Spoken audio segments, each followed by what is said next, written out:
예, 지난주에는 저희가 예수님께서 12제자를 파송했죠. 전도여행을 보냈습니다. 그리고 그들이 돌아오는 얘기죠. 그리고 또한 여러분들이 너무나 잘 아시는 오병이어의 말씀이에요. 저희가 지난주에 나왔던 말씀을 먼저 잠깐 리뷰하겠습니다. 교회가 보여지는 스펙을 원합니다. 기억하시죠? 지금 교회는 영성보다, 주님의 사랑보다 보여지는 스펙, 학위를 더 원한다고 했어요. 그래서 많은 분들이 교회를 운영하는 데 있어서 스펙과 크기와 규모와 부피를 보고 교회를 정하고 있어요. 그러다 보니까 많은 교회들이 크기 위주로, 부피 위주로 새 확장을 하려고 합니다. 세상에 있는 공동체 조직과 교회는 엄연히 달라요. 교회는요, 세상의 이치와 세상의 원리로 돌아가는 것이 아닙니다. 이 교회는 세상이 볼 때 어리석어요. 어떻게 저렇게 운영이 될까? 하나님께서 하나님의 지혜로 경영을 해주시는 거예요. 우리는 이해를 못해요. 그러나 하나님이 보시기에는 우리 영혼 한 명 한 명이 너무 사랑스러우신 거예요. 그래서 머리로 교회를 바라보지 마시기 바랍니다. 세상의 원리와 세상의 경영 방식으로 교회를 바라보시지 마세요. 교회는요, 사랑이에요. 예수 그리스도의 사랑이 가장 중요합니다. 예수님의 사랑이 저와 여러분 가운데 풍성하시길 소망해요. 충만하길 바랍니다. 두 번째로 할 수 있지만 참는 것이 영성이라고 했어요. 예수님께서 십자가에 달려 돌아가십니다. 못이 박히세요. 가시면류관을 쓰세요. 사람들이 침을 뱉어요. 돌을 던져요. 기싸대기를 때립니다. 그런데 예수님은 다 참으셨어요. 그들을 다 심판하실 수 있었어요. 그러나 다 참으셨어요. 왜요? 저와 여러분을 구원해 주시기 위해서, 하나님의 나라를 이루시기 위해서 모든 걸 참고 가셨어요. 저와 여러분 작은 일 하나에 분노하지 마시기 바라요. 작은 일 하나에 참으시기 바랍니다. 하나님의 나라를 위해서 참으시기 바라요. 나를 위한 게 아니라 주님을 생각하시기 바라요. 내가 참음으로 인해서 하나님의 나라, 하나님의 사랑이 드러나길 소망합니다. 세 번째로 지팡이를 잡고 신을 신고 세상으로 갑시다 얘기했어요. 지팡이는 하나님의 통치하심, 보호하심, 인도하심이라고 그랬어요. 하나님께서 우리가 세상 예배를 마치고 세상 가운데 나갈 때 하나님의 나를 보호하시고 통치하시고 인도해 주심을 믿고 복음의 평안함이라고 그랬어요. 복음이 주는 평안함을 가지고 세상으로 나가자 그랬습니다. 우리가 세상에 나갈 때 나의 능력으로 세상을 이길 수가 없어요. 절대 이길 수 없습니다. 공중권세 잡은 자를 저희가 어떻게 이겨요? 그러나 우리 안에 예수 그리스도께서 계시기 때문에, 하나님이 우리를 보호해 주시고 통치해 주시기 때문에 세상을 이길 수가 있습니다. 그 믿음 가지고 평안함 가지고 나가시기 바라요. 그럴 때 우리는 얼마든지 승리하실 수 있습니다. 이미 이겨놓은 전쟁이에요. 저희는 이겨놓은 전쟁에 나가서 누리면 되는 거예요. 저희가 지난번에 말씀드렸죠. 하나님은 세상 가운데, 우리 삶 가운데 보물을, 은혜를 딱 숨겨 놓으셨어요. 우리는 그걸 찾아가서 누리면 돼요. 보물찾기 하듯이. 오늘은 이 보물을 숨겨 놓으셨네. 찾아서 누리세요. 매일매일 그 보물을 찾으시고 누리시길 소망합니다. 예. 오늘 말씀은 오병이어입니다. 사복음서에 유일하게 들어가 있는 말씀이 오병이어의 말씀이에요. 그러면 무슨 의미겠어요? 중요하단 말씀이죠. 중요하단 말씀이죠. 근데 오병이어는요, 요한복음에 보면 7가지 표적 중에 4번째 표적입니다. 표적이란 것은 영어로 사인이죠. 표적은 그 사인이에요. 저 표지판이에요. 그 표지판을 보고 따라가면 돼요. 그래서 요한복음에 있는 7 표지판을 쭉 따라가서 봤더니 누가 나와요? 7가지 표적을 쭉 따라갔더니 그 마지막에 누가 계세요? 네. 그래서 표적의 끝은 항상 예수님이 계시는 거예요. 그래서 오늘 4번째 표적 오병이어도 누구에 대한 말씀이겠어요? 그럼 예수님에 대한 말씀이에요. 그런데 우리는 오병이어의 말씀을 묵상하면, 예수님 잘 믿으면 내 떡 광주리가 계속 채워지고, 쌀동이가 계속 채워지고, 내 지갑에 항상 돈이 생기고, 그런 축복을 말씀하는 게 아닙니다. 오병이어도 역시 표적 중에 하나란 것은 예수님을 말씀하고 있어요. 그래서 오늘 말씀을 저희가 한번 따라가 보길 소망합니다. 30절에 보면 사도들이 예수께 모여 자기들이 행한 것과 가르친 것을 낱낱이 구합니다. 사도, 처음으로 사도란 말을 마가가 썼습니다. 사도는 보내심을 받은 자예요. 제자는 부르심을 입은 자. 그러니까 사도는 보내심을 받았어요. 어떤 목적을 가지고 보내심을 받았죠. 그런데 이 사도는 지난번에 말씀드린 것처럼 1세기의 사도로 끝입니다. 신사도 운동은 이단이에요. 신사도 운동은 가짜입니다. 사도는 이 12사도, 1세기에 있던 사도 시대로 끝이에요. 지금에 와서 누군가가 어느 집단에서는 신사도다 어쩌다 하는데 다 이단입니다. 속지 마세요. 아멘? 예. 사도행전 1장에 분명히 얘기하고 있어요. 사도에 대해서. 사도들이 예수께 모여 자기들이 행한 것과 가르친 것을 낱낱이 구하니. 여러분, 이 성경을 읽을 때요, 이 낱낱이라는 단어를 딱 읽어보세요. 어떤 생각이 드세요? 저는 이 30절 말씀을 묵상하면서 제자들이 예수님 앞에 서서 낱낱이 얘기하는 것을 상상을 해봤어요. 아이들이 밖에 나가서 뭔가 자기가 어떤 일을 한 거예요. 공부를 하든지 열심히 해서 상을 받든지 그럼 엄마한테 와가지고 막 제잘 자랑하잖아요. 그렇듯이 사도들이 나가서 예수님의 능력을 받고 권능을 받고 복음을 전했어요. 그런데 그 안에서 너무나 큰 일들이 벌어난 거예요. 병자도 고치고 귀신도 쫓아내고 하나님의 나라를 선포하고 왔더니 너무 기쁜 거예요. 그런 기쁨을 가지고 예수님 앞에서 막 얘기하는 그 모습이 떠오르지 않나요?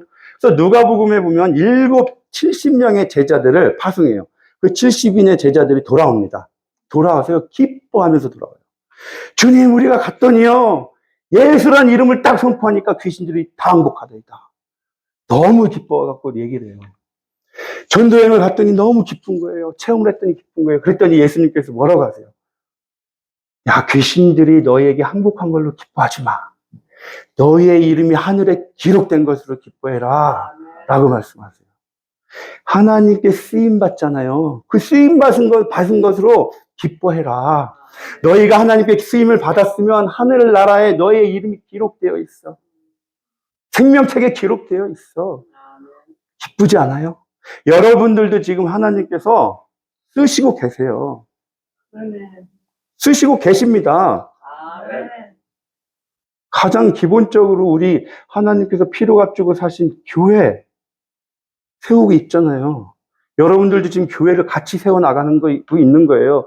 교회는 예수님의 몸된 교회예요. 피로 값주고 사신 교회예요. 이 교회를 여러분들 지금 사용하셔서 세우고 있는 거예요. 여러분들도 하나님의 생명책에 기록책에 되어 있어요. 기록되어 있습니다. 기뻐하시기 바라요. 31절에 이르시되 너희는 따로 한적한 곳에 가서 잠깐 쉬어라 하시니 이는 오고 가는 사람이 많아 음식 먹을 겨를도 없습니다. 사람이 너무 많은 거예요. 예수님이 계시니까 사람이 너무 많으니까 제자들이 전도여행을 갔다 왔어요. 그러니까 야, 여기 사람이 너무 많아. 저기 한적한 곳에 가서 쉬어라. 한적한 곳은 사람이 없는 곳, 드문 곳. 여러분, 열심히 일하는 것도 중요하지만요, 잘 쉬는 것도 중요합니다. 많이 들어보셨죠? 우리는 쉰다. 우리 각자는 쉬는 방법들이 있어요. 스트레스를 해소하는 방법들이 각자 있지요? 없으신가요? 네, 어떤 분은 집에서 드라마 보면서 울고 웃고 하면서 나는 스트레스를 이렇게 풉니다. 어떤 분은 운동 경기를 보면서, 어떤 분은 직접 운동하시면서, 어떤 분은 가장 친한 분하고 전화해서 수다 떨면서 막 스트레스 풀어요. 그런데요, 우리가 이렇게 쉰다고 하면서 그 쉼으로 인해서 더 큰 쉼이 필요할 때가 있어요. 그런 적 없나요? 나는 이렇게 스트레스 풀어야 했는데 이 일로 인해서 더 큰 쉼이 보세요. 드라마 열심히 보죠. 근데 그 드라마를 열심히 빠져서 보다 보면 주인공은 항상 누구한테 막 억압받고 막 누명 써요. 그럼 얼마나 억울해요. 스트레스가 막 쌓이는 거예요. 드라마 보면서. 그러다가 운동 경기 하시는 분들 보세요. 내가 응원하는 팀이 져요. 내가 경기를 했는데 져요. 스트레스 쌓입니다. 수다를 떨었어요. 친구랑 수다를 떨었는데 우리가 수다 떨다 보면은 뒷담화도 하잖아요. 그런데 마치 나중에 보면은 내가 다 하는 거야. 뒷담화를. 그렇게 돌아가 있어. 스트레스 받죠. 오히려 세상식으로 우리가 이렇게 잘 나름대로 쉰다고 하지만 그 쉼을 통해서 더 큰 쉼이 필요하다는 거예요. 그런데 예수님은 어떻게 쉬셨겠어요? 예수는 물러가사 똑같이 한적한 곳으로 가십니다. 거기서 기도하십니다. 그럴 줄 알았어. 그런 표정이세요. 다들. 그럴 줄 알았어. 기도하란 얘기겠지. 그런데 여러분, 주님께서는 세상에서 바리새인들과 얼마나 토론을 언쟁을 하세요. 그러나 항상 한적한 곳으로 가셔서 기도하십니다. 주님께 엎드리세요. 그랬더니 주님께서 새 영을 부어주시는 거예요. 다 우리 안에 있는 세상에 가졌던 스트레스들 주님께 다 올려드렸더니, 부정한 생각들 다 올려드렸더니 주님께서 그 무정한 것, 부정한 모든 것들, 악한 것들을 성령의 불로 다 소멸시켜 주시고 새 영을 부어주시는 거예요. 그게 기도더라는 거예요, 여러분. 그런데 이 한적한 곳이 에레무스란 단어를 써요. 히브리 말로는 미드바르, 미다바르, 다바르가 있는 곳이에요. 그것이 광야입니다. 그래서 이 한적한이라는 단어는요, 빈들, 광야예요. 미드바르는 말씀이 있는 곳. 그래서 광야에 나가면, 사람이 없는 곳에 가면 오직 주님만 붙들라는 거예요. 주님만 바라보라는 거예요. 말씀이 있는 곳이 광야이기 때문에. 그래서 주님께서는 가끔 우리를, 저와 여러분을 광야로 인도해내실 때가 있어요. 세상 사람들의 과의 관계를 딱 끊고 세상 사람들한테, 나 실망했어. 어떻게 저럴 수가 있어, 사람들이. 하나님께서 저에게 그러한 환경을 허락하실 때가 있어요. 왜요? 광야에 나가라고. 광야에는 말씀이 있는 곳이니까 그 광야에서 주님의 말씀에 집중하라고, 주님의 말씀을 붙들으라고 우리를 광야로 인도하실 때가 있더라는 거예요. 그럼 광야에 가면 여러분 뭐 해야 돼요? 말씀 붙들어야 돼요. 열왕기상 18장에 보세요. 엘리야가요, 바알 선지자들과 싸우죠. 전투를 합니다. 이겨요. 그들을 다 죽입니다. 그리고 나서 열왕기상 19장에 보세요. 이세벨이 얘기하죠. 엘리야, 너 오늘 중으로 죽일 거야. 이 말을 듣고 무서워서 도망갑니다. 어디로 도망가요? 광야로 도망가요. 아무도 없는 광야로 열심히 도망갑니다. 로뎀나무 아래 누워서 나 죽이세요, 이제. 못하겠어요. 죽이세요. 그래요. 천사를 보내서 물과 떡을 공급하죠. 그때 엘리야는 일어나서 갑니다. 간 곳이 호렙산이에요. 신의 산. 하나님의 산에 가요. 하나님의 산에 들어가서 굴에 들어가 있습니다. 그때 주님께서 나타나세요. 너 여기서 뭐하니? 그러면서 너 산 앞으로 나와. 그래서 지진이 일어나고 광풍이 불고 천둥이 치는데 주님이 안 나타나세요. 그런데 나중에 세미한 소리가 있어요. 여러분, 큰 소리가 아니에요. 세미한 소리입니다. 왜 세미하게 임하겠어요? 집중하라고. 아무도 없는 곳에서 오직 주님께만 집중하라고. 주님만 바라보라고 세미한 소리로 임하세요. 그래서 엘리야가 듣습니다. 세미한 소리를 들어요. 그 소리가 임합니다. 그때 회복이 일어나는 거예요. 주님의 말씀이 임했을 때 회복이 일어나서 엘리야는 일어나서 나가더라는 거예요. 하나님의 사역을 감당하더라는 거예요. 여러분, 우리가 아무리 힘들고 지쳐도 우리가 찬양했던 것처럼 주님은 우리를 놓지 않아요. 주님은 우리를 끝까지 붙드십니다. 말씀을 붙드세요. 말씀만이 우리를 위로해 주십니다. 우리의 회복은 말씀을 통해서 있어요. 기도를 통해서 있습니다. 말씀과 기도 가운데 세상에서 받은 모든 스트레스들, 어려움들, 아픔들 회복되시길 소망합니다. 네. 32절에 이에 배를 타고 따로 한적한 곳에 갈새. 그들이 가는 것을 보고 많은 사람이 그들인 줄 안지라 모든 거울로부터 도보로 그곳에 달려와 그들보다 먼저 갔더라. 많은 사람들이 있었어요. 그래서 예수님께서는 이제 한적한 곳으로 가자. 그래서 제자들하고 함께 배를 탑니다. 배를 타고 가요. 그런데 이 한적한 곳이 사복음서에 보면 어디냐라고 나오냐면 요한복음 6장을 보니까 디베랴, 로마 황제죠. 디베랴의 갈릴리 바다 건너편이라고 얘기합니다. 그 얘기는 로마 황제가 다스리고 있는 갈릴리 바다 건너편, 이방 땅을 얘기하고 있는 거예요. 이방 땅. 그래서 누가복음 9장에 보니까 그 마을이 곧 벳세다이더라 라고 얘기합니다. 이 당시엔 벳세다가 두 개가 있었어요. 갈릴리 호수 동편과 서편에 두 개가 있었습니다. 그래서 요한복음 6장에서 보니까 갈릴리 동편에 있는 이방 땅에 있는 벳세다예요. 그 벳세다로 가는 겁니다. 지도를 보시면 이쪽에서 이렇게 가시는 거예요. 기억하세요? 서쪽이죠? 서쪽에서 동쪽으로 가는 겁니다. 나중에 오늘 마지막에 다시 한번 언급이 될 건데 기억하세요. 서쪽에서 동쪽으로 가요. 지금 그렇게 이동을 하신 거예요. 33절, 그들이 가는 것을 보고 막 달려가죠. 저기 가니까 그것을 보고, 예수님 어디로 가시네? 그러니까 사람들이 다 모여서 같이 달려가는 거예요. 어느 쪽이냐? 어디로 가냐? 벳세다야. 알았어. 먼저 간 거예요. 열심히 달려가서 벳세다에 먼저 도착을 합니다. 여러분, 예수님을 보면 달려가서 반길 준비 되어 있으십니까? 네. 아직 준비 안 됐는데요. 저 내일부터 열심히 하려고 했는데 아직 준비 안 됐는데 벌써 오셨어요, 주님? 이러시겠어요? 저희가 주님을 보면요, 이미 저희가 하늘나라 갔던지 예수님이 오셔서 끝이에요, 끝. 근데 내일이 어디 있습니까? 끝이에요. 여러분, 예수님을 볼 때 지금 당장이라도 오시면 주여, 예수님 반갑습니다. 기다렸어요, 주님. 기쁘게 가셔서 주님 품에 안길 수 있으세요? 그러려면요, 깨끗해야 돼요. 주님은 거룩하시고 깨끗하신 분인데 우리가 더럽고 씻지 않고 더러운 사람이 가서 앉을 수 있어요? 그래서 우리는요, 반드시 중요한 게 종말론적 신앙관을 가지고 살아야 됩니다. 종말론적 신앙관을 가져야 돼요. 예수님이 오신 날부터 종말은 시작됐습니다. 지금도 종말이고 계속해서 종말의 때를 저와 여러분은 살고 있어요. 그래서 예수님이 언제 오실지 우리는 아무도 몰라요. 그래서 내일 오신다면, 내가 정말 종말론적 신앙관으로 살았다면 우리는 깨끗하게 살 수가 있다는 거예요. 그래서 요한 1서 3장 2절로 3절 보세요. 사랑하는 자들아, 우리가 지금은 하나님의 자녀라. 장래에 어떻게 될지는 우리가 알지 못한다. 우리가 내일 일 아무도 모르잖아요. 어떻게 될지 모릅니다. 그런데 예수님께서 나타나시면 우리가 예수님과 얼굴 대 얼굴로 보게 될 거라는 거예요. 그러면 예수님은 정말 깨끗하신 분이구나. 그 소망을 가지고 살게 되면, 내가 주님이 오셨을 때 깨끗한 모습으로 가야지.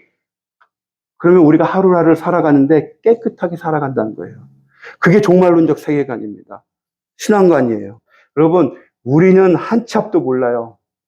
내일 어떻게 될지, 한 시간 후에 내일 어떻게 될지 모릅니다. 주님이 언제 오실지 몰라요. 그러한 종말론적 세계관으로 사시기 바라요. 그럴 때 우리가 두려워하는 마음을 가지고 살 수 있어요. 주님이 언제 올지 모르는데, 내가 어떻게 될지 모르는데, 그러한 깨끗하게 되시길 주님의 이름으로 축원드리겠습니다. 네. 예수께서 나와서 큰 무리를 보시고 목자 없는 양 같음으로 인하여 불쌍히 여기사 이에 여러 가지로 가르치시더라. 예수님께서 가르치신 건요, 마가복음 1장 15절입니다. 하나님의 나라를 가르치셨고요, 회개를 가르치셨고 복음을 가르치셨어요. 근데 여기서 가르치더라라는 단어 속에는 전파하다라는 의미도 가지고 있는 거예요. 예수님께서 여러 가지로 가르쳤다, 여러 가지를 전파하셨다는 의미입니다. 하나님의 나라와 십자가의 사랑만 가르치길 소망합니다. 예수님께서 보세요. 예수님께서 왜 지금 여러 가지를 가르치셨죠? 34절에 예수님께서 이에 여러 가지로 가르치시더라. 왜 가르치셨을까요?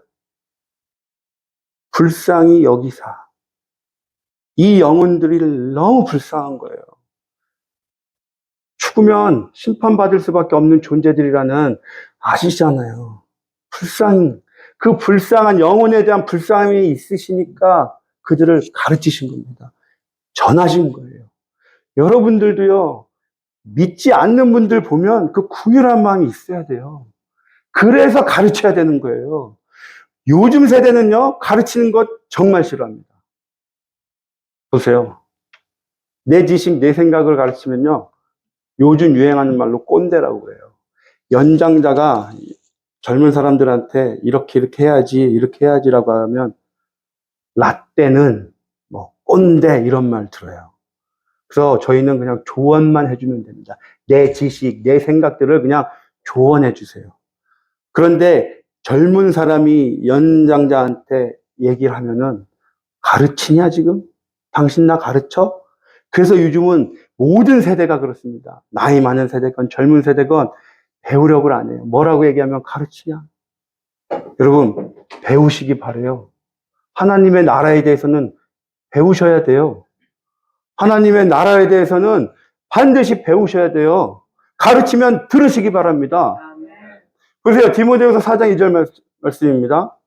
너는 말씀을 전파하라. 가르쳐라라는 얘기예요. 때로 어떤지 못 어떤지 항상 있으라. 범사에 오래 참음과 말씀을 전했는데 그게 반드시 바로 열매를 맺지 않는다는 거예요. 그래서 오래 참고 인내를 가지고 바라봐라. 가르침으로 경책하며, 경책하다라는 단어가요, 죄를 깨닫게 하다라는 거예요. 당신 죄인이야. 왜? 요한복음 16장 9절 말씀 봐. 죄에 대하여라 함은 예수를 알지 못하는 거야. 그게 죄야. 당신 예수 알아? 모르잖아. 죄인이야. 경책하다라는 것은 당신은 죄인입니다. 그 죄에 대해서 알려주는 거예요. 경계하다, 얘기하는 거예요. 죄가 얼마나 안 좋은 건지, 죄가 얼마나 악한 건지, 예수님을 모르면 죽게 된다는 것을, 심판받게 된다는 것을 경계하는 거예요. 그리고 권하는 겁니다. 당신은 죄인입니다. 여러분 기억하세요. 내가 죄인인 것을 처음 깨달았을 때 어땠어요? 주저앉지 않았어요. 마음이 주저앉지 않았어요. 내가 죄인이었다니. 내가 죽을 수밖에 없는 그런 더러운 자였다니. 그것을 깨닫게 되면요, 우리가 위로가 필요한 거예요. 그래서 권하다라는 것은 파라칼레오입니다. 여기서 성령이 나오는 거예요. 파생된 단어입니다. 그래서 권하다, 위로해라라는 얘기예요. 여러분, 오래 참음과 가르침으로 너희는 말씀을 전해. 가르쳐. 죄인인 것을 알게 해. 그 말씀이에요. 지금 사람들은 그 말을 했더니 귀가 가려워서 듣기 싫어요. 자기 귀에 좋은 말, 내 귀 간질간질한 내 귀를 긁어줄 그 말만 필요한 거예요. 그러니 진리에서 돌이켜 허탄한 이야기, 허황된 말들, 우상숭배를 따라가더라는 겁니다. 여러분, 그 자들에게 대한 긍휼한 마음이 있길 소망합니다. 불쌍히 여기시길 바랍니다. 그 불쌍한 마음으로 가르치시길 바라요. 복음은 가르쳐도 돼요. 내 지식, 내 잘난 걸 가르치지 마시고, 복음, 하나님의 나라, 회개에 대해서는 가르치시기 바랍니다. 35절. 때가 저물어가니 예수께 나왔죠. 이곳은 빈들입니다. 광야라는 의미입니다. 같은 단어예요. 날도 저물어가니 무리를 보내어 두루 총과 마을로 가서 무엇을 사 먹게 하옵소서. 대답하여 이르되 너희가 먹을 것을 주라. 너희가 누구예요? 제자들이잖아요. 그럼 제자는 곧 오늘날 교회가 되겠죠. 교회는요, 먹을 것을 주어야 돼요. 교회의 본질은 영의 양식을 주는 겁니다. 저와 여러분이 교회입니다. 교회면 여러분들이 세상에 나가셔서 만나는 자들에게 영의 양식을 주어야 돼요. 그런데 문제가 뭐냐? 안 받아요. 안 먹어요. 말씀을 주는데 말씀을 안 먹어요. 영의 양식을 주는데 안 먹어요. 왜 안 먹어요? 왜 안 받아요? 왜? 이게 얼마나 소중한지 몰라서 그래요. 이 영의 양식 말씀이 얼마나 중요한 건지 모르니까 저도 거절하는 거예요. 그럼 저희가 평양에 있을 때요, 새벽 예배를 6시에 합니다. 한국어를 사용하는 한국 선교사님들이 한 80분 계세요. 이분들이 새벽 6시만 되면 예배당에 모여요. 조그마한 방이 있었어요. 그 예배당에 모여서 새벽 예배를 드립니다. 그런데 북한은 전기가 없어요. 어쩔 땐 일주일도 안 줘요. 물도 안 줄 때도 많아요. 그럼 기다려요. 미리 받아놓던지 해야 돼요. 물을 받아놔도 아래는 이만큼 진흙이 있어요. 바로 못 마십니다. 전기도 준다고 해도 안 줘요. 그러면 저희 학교는 어떻게 해요? 학생들 다 먹여야 되니까 하루에 딱 아침, 점심, 저녁 밥할 수 있는 시간 동안 발전기를 돌려요. 학교 내에 발전기가 있기 때문에. 그럼 발전기를 돌리는 동안에 아침, 점심, 저녁 1시간씩 모두 충전할 수 있는 거 다 충전해놔야 돼요. 그럼 새벽 예배 때 6시 어두워요. 그럼 전기를 안 주잖아요. 예배 가운데 저희가 예배를 드려야 되는데 말씀을 못 보잖아요. 그러면 각자가 다 플래시라이트를 갖고 다닙니다. 그거를 놓고 예배를 드려요. 예배 인도자도 거기서 켜놓고 말씀 읽고 말씀 전하고 같이 그렇게 예배를 드려요. 그리고 오후가 되면 아침 9시까지 학교로 나가서 일을 해야죠. 학교 나갑니다. 그러면 성경책을 못 갖고 나가요. 거기는 북한 분들하고 같이 있으니까. 그럼 성경책도 못 갖고 나가면 못 읽죠. 저녁 때 5시 끝나고 돌아옵니다. 그럼 바로 해 떨어져요. 그럼 성경책도 못 읽어요. 그리고 또 아침에 나가서 말씀 전해야 돼요. 그럼 저희가 그 안에 들어가면 말씀 전할 자료도 없어요. 오직 프레시라이트 켜놓고 말씀 읽고 그 말씀 준비해서 말씀 전해야 되고 그 모든 분들이 그렇게 말씀을 읽어요. 근데 그 안에서 말씀 없으면 정말 저희들은 못 살아나요. 거기서. 정말 힘듭니다. 그 안에서 이 말씀의 소중함을 알아요. 예배의 소중함을 알아요. 그리고 나서 나와요. 그리고 나서 미국에 들어와 보죠. 너무 편한 거예요. 아무 때나 말씀 읽고 아무 때나 마음껏 찬양하잖아요. 그런데 와보니까 이 사람들이 이 너무 흔하니까 읽지도 않고 예배 옛자리에 나와서 마음껏 찬양하라고 해도 마음껏 찬양도 안 하고. 여러분 정말 편한 겁니다. 그런 나라나 그런 자리, 그런 선교지 가보세요. 그런 마음을 이해해 보세요. 그곳, 그 땅 가운데 있는 지하교인들 생각해 보세요. 아, 내가 이렇게 편하구나. 이렇게 편하게 신앙생활 하다가 주님 앞에 섰을 때 어떻게 될까요? 여러분, 회개하셔야 돼요. 말씀 반드시 읽으셔야 돼요. 말씀 반드시 읽으시기 바랍니다. 이게 얼마나 소중한 건지 여러분들 그 땅 가운데 가면 알게 돼요. 말씀 없으면 난 죽는구나. 이게 나의 양식이구나. 절절히 느껴져요. 그러한 말씀이 나의 영의 양식이고 나를 살리는 유일한 말씀, 그 생명이심을 깨달으시기 바라요.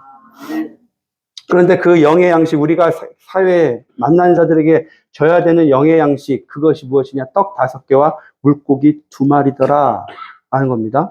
근데 이 떡 5개, 물고기 2마리가 한 아이가 준 거예요. 한 아이로부터 나왔어요. 그런데 보세요. 떡 5개를 원했던 자가 있었어요. 다윗이었습니다. 사무엘상 21장 보세요.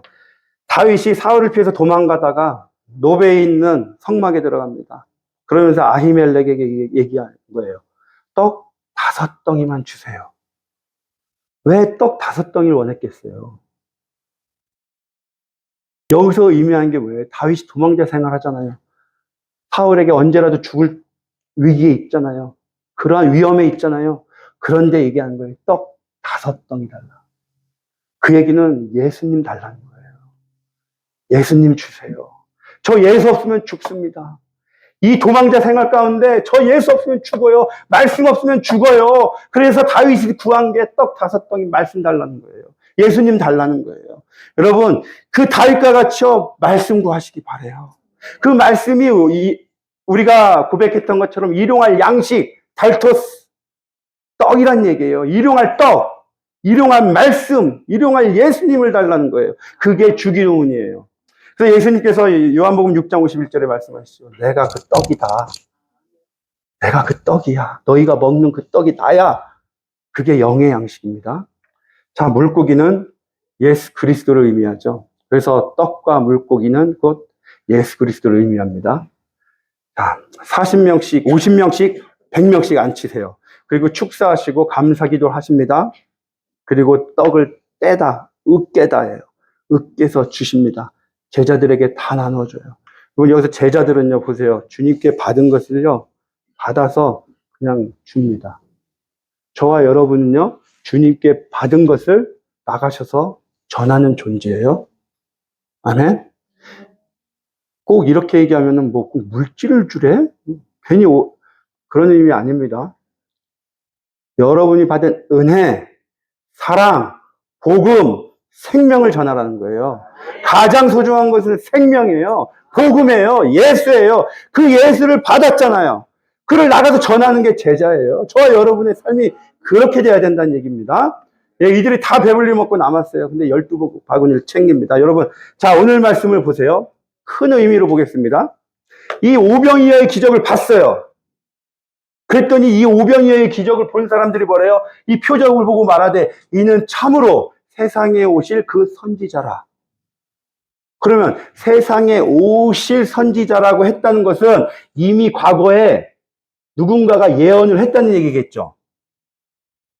신명기서에 분명히 말씀합니다. 신명기 18장에 내 하나님 여호와께서 너희 가운데 내 형제 중에서 너를 위하여 나와 같은 선지자 하나를 일으키시리니 나는 곧 누구예요? 신명기니까 모세입니다.